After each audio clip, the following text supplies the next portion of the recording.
Until quite recently, when you were working with a digital camera, the camera would automatically produce something like a TIFF or a JPEG. They seem to have settled on JPEGs. But actually, there's a conversion taking place inside the camera. The camera is recording, the photons hit the light sensor inside the camera. And the sensor behaves very much like a film that's being hit by light through a lens. And, it's the same principle. Except that rather than having a chemical reaction that occurs in response to the light, photons hitting silver halide or whatever it is that they've used, now it's measuring the amount of photons hit it.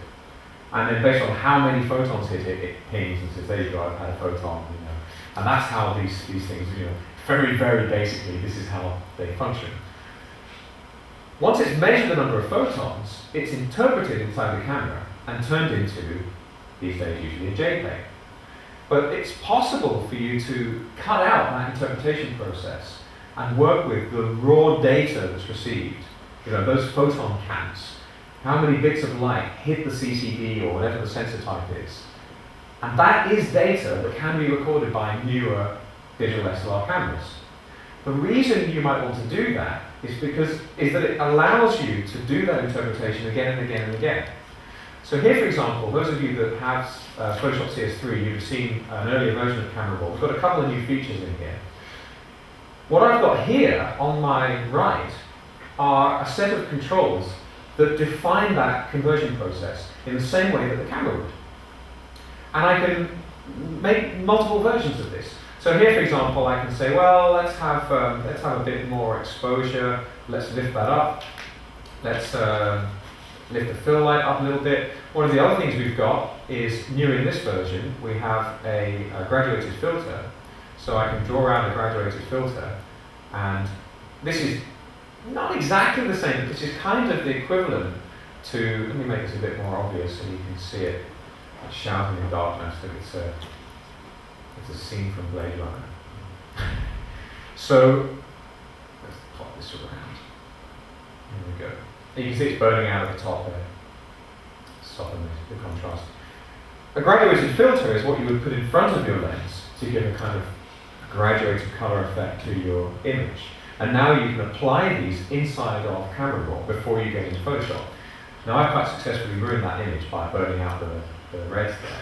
You'll see down here, if I crank up the saturation, I've got a better image to show you this later, but if I crank up the saturation, you can see the whole thing gets really vibrantly colorful.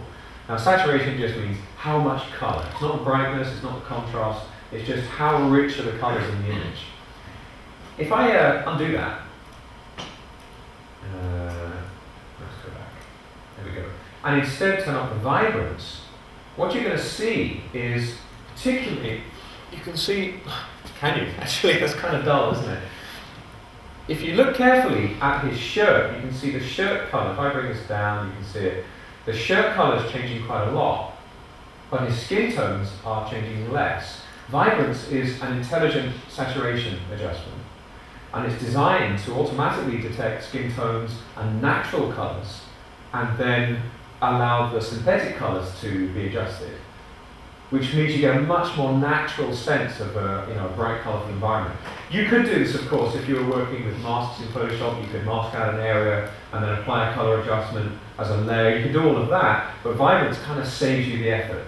And if you look over at the CS4 range, there's more and more features in there that are designed to just save you effort, save you 2 or 3 clicks, which don't really tend to make the advertising very much.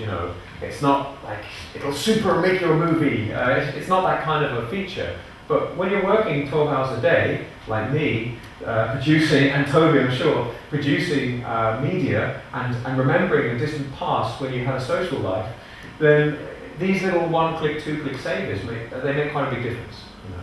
But if I was happy with this, let's say I'm going to lift the fill light a little bit, and I think, yeah, okay, that'll work for me. I can now open the image, and this will open in Photoshop, and I can now save that as a JPEG or a TIFF or whatever it is that I want.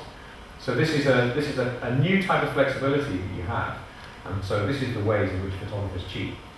So you can see this is a CR2 file. I can now save this onto my disk as another image.